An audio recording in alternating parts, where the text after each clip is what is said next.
할렐루야. 예, 오늘 산부 예배에 참석한 우리 태연의 모든 성도 여러분들, 온라인 예배드리는 우리 태연 가족들 가운데 하나님의 크신 은혜와 우리 주 예수 그리스도의 평강이 충만하시길 주님의 이름으로 축원합니다.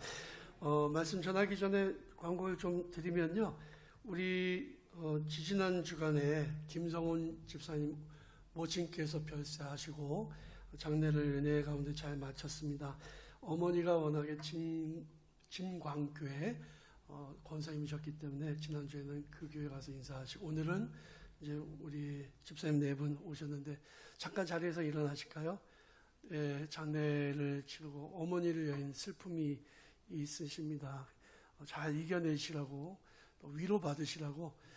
이게 항상 제일 어려워요. 이게 어떻게 인사를 해야 돼? 목례로 인사하겠습니다. 다 같이 목례로. 예, 위로받으세요. 네, 힘내십시오.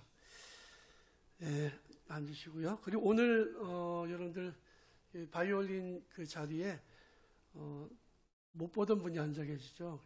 우리 그 차은비 집사님이 하다가 사정상 못하고 이제 우리 소개를 받아서 오셨어요. 이수아 선생님, 잠깐 자리에서 일어나실까요? 한양대학교 음대 바이올린 전공하셨고요.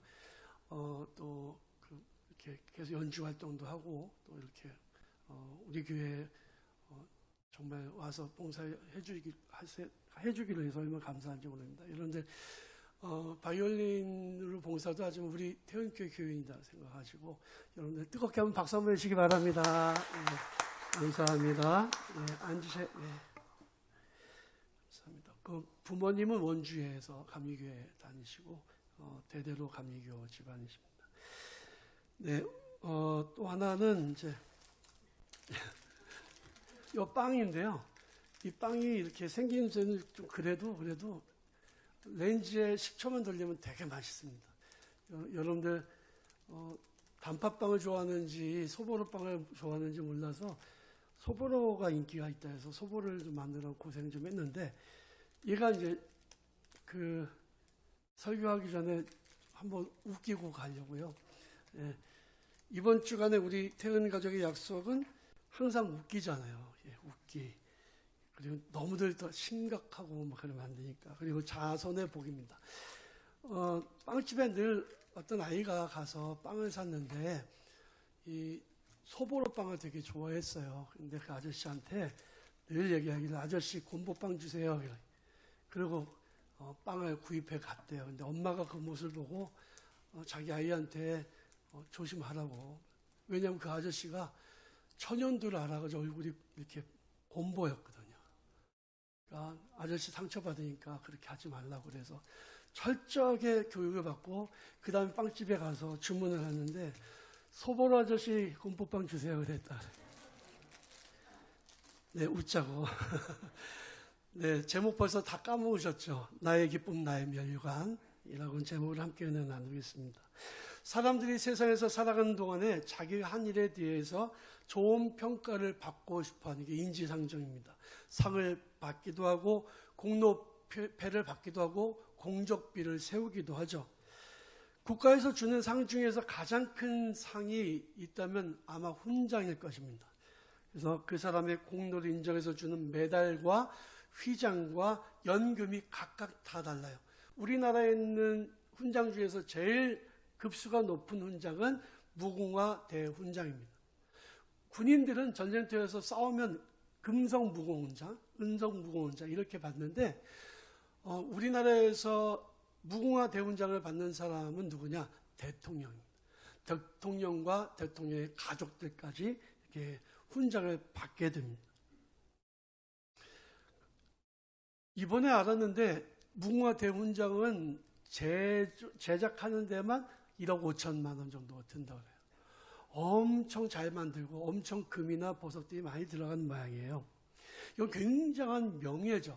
그런데 사실 제일 좋은 거는 그 전 정부가 끝나고 다음 정부가 오면 그 다음 정부에서 그 전임 대통령한테 훈장을 드리면 딱 좋은데, 이게 잘 안 되다 보니까 셀프 수여를 했다 그래요.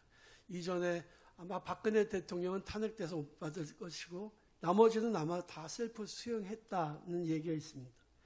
세계적으로 가장 큰 상은 뭘까요? 노벨상이죠. 노벨이 다이너마이트를 개발하고 건설이나 이런 데 쓰려고 했는데 이게 뜻밖의 1차 세계대전, 2차 세계대전에 쓰여지니까 노벨이 마음에 너무 큰 상처를 받았습니다. 부자는 됐지만 이게 사람을 죽여서 번 돈이라, 그래서 노벨이 생각하기를 자기의 돈을 기부를 해서 재단을 만들고 그리고 인류 역사에 기여한 사람들에게 상을 주기로 결심합니다. 그게 노벨상이에요. 우리나라는 딱 한 분이 받으셨죠. 돌아가신 김대중 대통령 노벨 평화상을 받았습니다. 문학과 물리학, 화학 뭐 이런 여러 분야에서 뛰어난 업적을 남긴 사람에게 이 상패와 상금을 줍니다. 사람들은 자기들의 공적을 인정받고 싶어하고 자기들의 업적을 자랑하고 싶어합니다. 그런데 제가 말씀을 준비하면서 새롭게 깨닫게 된 게 있어요. 상을 가장 많이 주고 가장 박수를 열정적으로 치는 데가 어딘가? 북한이더라고요. 여러분, 우리 교회에서 뭘 인사를 하거나 뭐 박수를 치자면 박수 대충 치시잖아요. 근데 다 북한에 가면 다 아우지입니다. 아우지 탄광을 가야 돼요. 얼마나 열정적으로 치는지 손이 떨어져 나가라 치고요. 그리고 막 눈물 흘리면서 막 환호성까지 지르면서 박수를 치잖아요. 북한 군인들 군복 입은 거 보셨습니까? 주렁주렁 훈장이 있는데요. 가슴에서부터 배까지 있어요. 가장 많은 상을 받고 가장 많은 그런 박수를 받은 사람이 아마도 있다면 김일성이나 김정은이 아닐까 생각해요. 그 사람들만큼 박수를 많이 받은 사람이 있을까요? 인간의 업적을 가장 많이 드러내고 박수를 치는 곳은요, 공산주의 국가나 독재 국가 같은데요. 인본주의, 인간이 최고다, 이런 거죠. 그래서 사람들에게 그들의 공적을 막 드러냅니다. 지금 북한 땅에 김일성 동상이 안 세워진 데가 없다잖아요. 살아있을 때서부터 세웠습니다. 사람들에게 인정받고 칭찬받는 것은요, 당시에는 대단히 자랑스러운 일일 수 있습니다. 저도 제가 감사를 2번 했잖아요. 첫 번째 했을 때가 13년 전인가 그러는데, 그때 제가 감사가 됐을 때 뭣도 몰랐어요. 연회에서 감사 취임식을 하는데 연회장에 길을 앞세우고 들어가는데요. 앞에는 감독님이 들어가고 뒤에는 13명의 감리사들, 신임 감리사들이 들어가는데, 교인들이 일어나서, 목사님들이 일어나서, 장로님들이 일어나서 박수를 쳐주고 막 환호성을 지르는데요. 제가 그때 가슴이 터지는 줄 알았습니다. 이게 너무 생각지도 못하게 기쁜 거예요. 2번째 감리사 됐을 때는 별거 아니더라고요. 들어가면서 박수 쳐주니까 기분은 좋은데 그 정도까지는 아니에요. 왜? 감리사 끝나면 아무것도 아니거든요. 감리사 끝나고 나면 저 사람이 감리사였는지는 기억을 해요. 하지만 다 잊어버려요. 세상의 것들은, 세상에서 칭찬받는 것들은 아무런 의미가 없습니다. 그 기쁘고 들떴던 그 시간을 지나가고 모든 것이 다 헛되게 흘러간 다음에 남아있는 것들은 의미 없는 상징에 불과한 거예요. 어떤 목사님이 돌아가시기 전에 이런 얘기 하시더라고요. 내가 보니까 공로패, 감사패 너무 많이 받았더라. 세보니까 한 30개쯤 된다. 그 정도 되는 그 패들을 자기가 죽은 다음에 자기 자녀들에게 정리하라는 말을 못하겠더라는 거예요. 왜? 아버지 거니까 버릴 수 없잖아요. 그런데 자기는 버릴 수 있겠더라고요. 그래서 돌아가실 준비하신다고 그 패드를 다 갖다 버렸다. 다 죽고 나면 아무런 의미도 없는 거예요. 지난해 노벨 평화상을 받았던 러시아의 드미트리 무라토프라는 사람이 있습니다. 언론인인데요. 이 사람은 지금 그 푸틴의 공포정치 밑에서도 바른 언론인으로서의 사명을 잘 감당해서 그 공로를 인정받아서 노벨 평화상을 받은 거예요. 얼마나 영광스럽고 명예스러운 상이냐고요. 그런데 이번에 자기의 노벨 평화상 메달을 경매에 내놨습니다. 그것을 좀 최대한 비싼 값으로 누가 사주십시오. 그리고 그 비용을 우크라이나 전쟁으로 인해 고통당하고 있는 우크라이나 난민들에게 다 기부하겠다. 그는 무엇이 가치 있는 일인 것을 아는 사람이에요. 이 세상에서 받는 칭찬은요, 이 세상에서 받는 상은 다 지나가고 말아버립니다. 이 세상에 있는 것들은 자랑할 게 없어요. 혹시 여러분들이 제가 카톡에 이렇게 여러 가지 교회 소식 올리는 것을 자랑으로 보시는 분이 계신다는 거 오해하시는 겁니다. 절대 자랑 아닙니다. 위에서 기도해달라는 마음이고, 그리고 교회에서 되어진 일들, 목사들이 놀지 않는다는 거 보여드리려고 함께 기도하고 교회를 사랑하는 마음 갖자 올리는 거예요. 자랑할 거 있다면 훨씬 더 다른 것들을 올리겠죠. 여러분, 이 세상에 있는 것은 어떤 것도 자랑할 게 없습니다.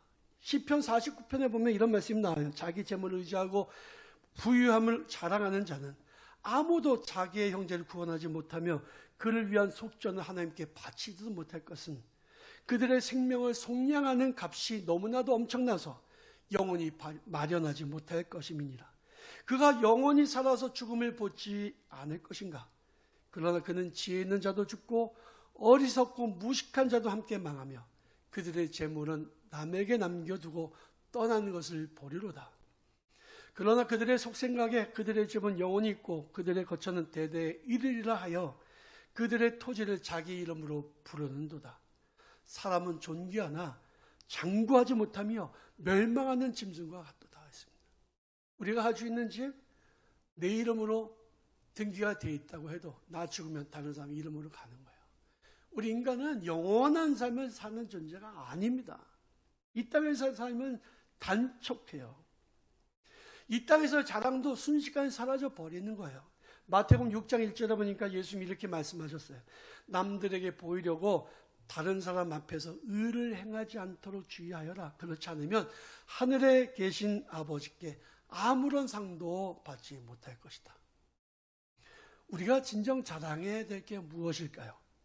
시편 20편 7절에 보면 이런 말씀이 나옵니다. 어떤 사람은 병거, 어떤 사람은 말을 의지하나 우리는 여호와 하나님의 이름을 자랑하리로다. 우리가 진정으로 사모해야 될 게 무엇일까요? 우리가 정말 진정으로 사모해야 될 훈장과 면류관은 무엇일까요? 고대 올림픽에서 운동 경기를 마치고 경기에 이긴 사람에게는 머리에 면류관을 씌워줬습니다. 우리나라의 손기정 돌아가셨지만 그분도 베를린 마라톤에서 올림픽 마라톤에서 우승을 하고 면류관을 받아 오셨어요. 올림픽에서 면류관을 받는다는 것은 선수에게는 가장 큰 명예고 기쁨인, 우리도 달려갈 길을 다 달려가고 내게 주신 사명을 다 한 후에는 하나님께 받게 되는 훈장과 면류관이 있습니다. 사도 바울은 디모데후서 4장에서 이렇게 선언합니다. 나는 선한 싸움을 싸우고 나의 달려갈 길을 마치고 믿음을 지켰으니 이제 후로는 날 위하여 의의 면류관이 예비되었으므로 주 곧 의로우신 재판장이 그날에 내게 주실 것이며 내게만 아니라 주의 나타나심을 사모하는 모든 자에게도니라 그랬습니다. 사랑하는 성도 여러분, 우리에게도 주님이 주시는 훈장과 면류관이 있으심을 믿으시고 그 주시는 훈장과 면류관을 사모하고 사시기를 바랍니다. 우리가 달려갈 길을 다 마치고 하나님 앞에 서게 될 때 우리에게 주신 훈장과 면류관은 무엇일까요? 첫 번째는 예수 그리스도의 이름이 우리에게 훈장이고 면류관이라는 사실을 믿으시기를 바랍니다. 예수의 이름에는 능력이 있습니다. 예수의 이름에는 권능이 있습니다. 성전 미문 앞에 지나가던 베드로와 요한이 은과 금은 내게 없거니와 곧 내게 있는 것으로 내게 주노니 곧 나사렛 예수의 이름으로 일어나 걸어라 했을 때 나면서부터 걷지 못했던 그 거지가 일어나서 걷게 되었습니다. 이 능력을 행할 수 있었던 것은 제자들에게 예수 그리스도의 이름이 있었기 때문이에요. 하나님은 우리에게 예수 그리스도의 이름을 훈장으로 면류관으로 주신다는 사실을 여러분들이 기억하시기 바랍니다. 빌립보서 2장 5절 붙어 있는 말씀을 보면 쉬운 성경으로 제가 읽어드리겠습니다. 예수님처럼 생각하고 행동합시다. 그분은 하나님과 똑같이 높은 분이셨지만 결코 높은 자리에 있기를 원하지 않으셨습니다. 오히려 높은 자리를 버리시고 스스로 낮은 자가 되시며 하나님께 순종하셨습니다. 이 땅에 계신 동안에는 스스로 낮은 자가 되시며 하나님께 순종하셨습니다. 예수님은 목숨을 버려 십자가에 달려 돌아가시기까지 하나님의 말씀을 따랐습니다. 그러므로 하나님은 예수님을 최고로 높은 자리에 올리시고 모든 이름 위에 뛰어난 이름을 주셨습니다. 하늘과 땅 위, 땅 아래에 있는 모든 만물이 예수 그리스도 앞에 무릎을 꿇고 예수 그리스도는 주님이심을 선포하며 하나님 아버지께 영광을 돌리게 될 것입니다. 세상의 모든 존재하는 것들이 다 그 이름 앞에 무릎을 꿇고 하나님께 영광을 돌리게 되는 그 이름을 하나님 우리에게 주셨다는. 사도 바울은 바리새인 집안에서 태어났습니다. 그는 태어나면서부터 로마의 시민권을 가지고 있었죠. 머리가 정말 똑똑한 사람이었습니다. 그의 목표는 세상에서 성공하고 칭찬받고 그리고 면류관을 받는 것이었습니다. 그는 열심히 공부했고 최고가 되려고 최선을 다했습니다. 당시에 가장 유명했던 선생이었던 가말리엘 선생 밑에 문화생으로 들어가기도 했습니다. 그는 대제사장의 눈에 들기 위해서 기독교인들을 앞장서서 잡아가두고 핍박하고 죽였습니다. 그러나 사도 바울이 다메섹 가는 길에 부활하신 예수 그리스도를 만나고 난 다음에 그의 인생의 목표가 달라졌습니다. 세상에서 면류관을 받고 훈장을 받는 게 아니라 그의 인생의 목표는 자기의 삶 속에서 오직 예수 그리스도가 존귀케 되는 거예요. 빌립보서 3장에서 이렇게 바울은 고백합니다. 그러나 무엇이든지 내게 유익하던 것을 내가 그리스도를 위하여 다 해로 여길 뿐더러 또한 모든 것을 해로 여김은 내가 그리스도 예수를 아는 지식이 가장 고상하기 때문입니다. 내가 그를 위하여 모든 것을 잃어버리고 배설물로 여김은 그리스도를 얻고 그 안에서 발견되려 함입니다. 라고 고백했습니다.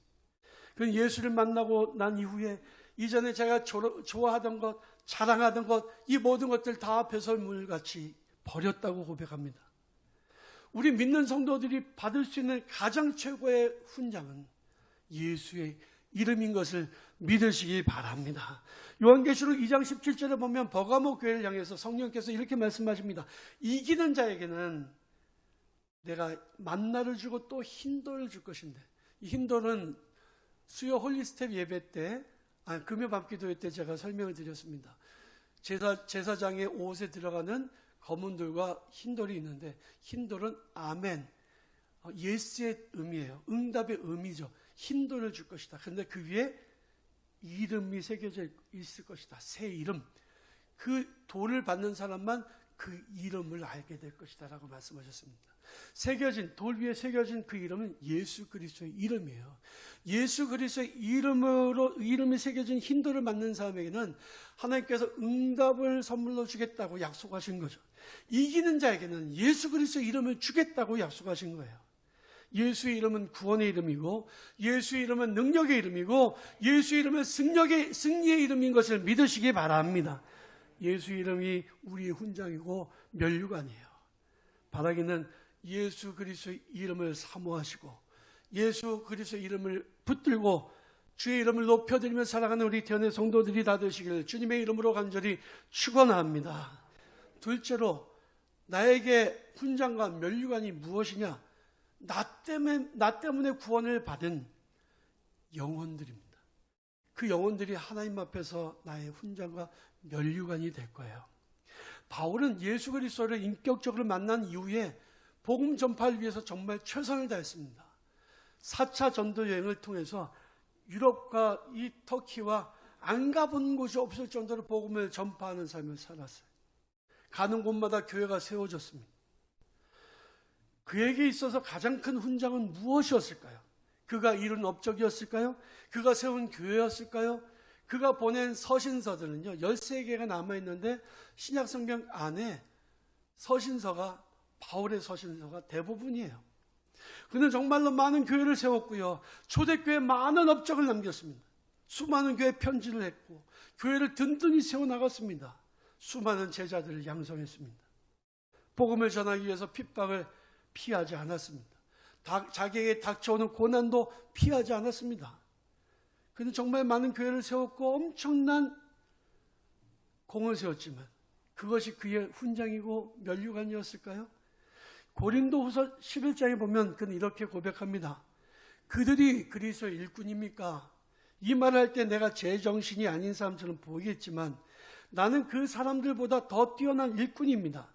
나는 더 많이 수고했고 감옥에도 더 많이 갇혔으며 셀 수 없을 정도로 매를 많이 맞았고 죽을 고비도 여러 번 넘겼습니다. 또 유대인에게 39대를 맞는 태형을 5번이나 당하였습니다. 몽둥이로 3번을 맞았고 돌에 맞은 적도 한 번 있었습니다. 배가 난파된 적도 3번 있었고 밤낮을 망망대해에서 표류한 적도 있었습니다. 자주 여행을 하는 동안에 강물의 위험과 강도들로부터 오는 위험, 내 동족들에게서 받는 위험, 이방인들에게서 받는 위험, 도시에서 당하는 위험, 황량한 광야에서 당하는 위험, 바다의 위험, 또한 거짓 선지자들로부터 받는 위험도 겪었습니다. 나는 수고하고 애쓰며 살았습니다. 잠 못 들어 밤을 지샌 적도 여러 번이고 배고프고 목마르고 굶주리기도 자주 하고 추위에 떨고 헐벗음에 고통도 받았습니다. 다른 것들을 접어두더라도 나는 날마다 모든 교회들에 대한 염려로 마음이 짓눌렸습니다. 누가 약해지면 나도 약해지지 않았겠습니까?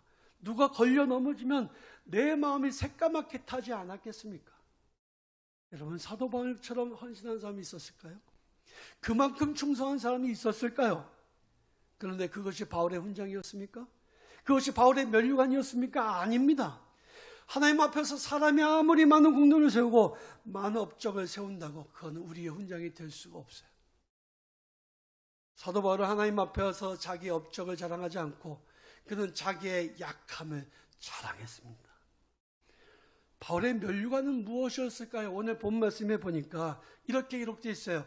그러므로 나의 사랑하고 사모하는 형제들, 나의 기쁨이요 면류관인 사랑하는 자들아, 이와 같이 주 안에서 살아.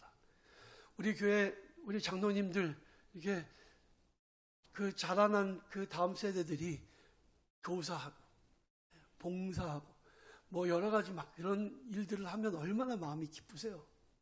우리 오래 교회에서 신앙생활, 태원교회에서 오랫동안 섬겼었던 분들이 보면 쟤는 분명히 초등학생이었는데 중학생이었는데 애기였는데 막 교회 일꾼이 되어가는 게 얼마나 보람이 되겠습니까?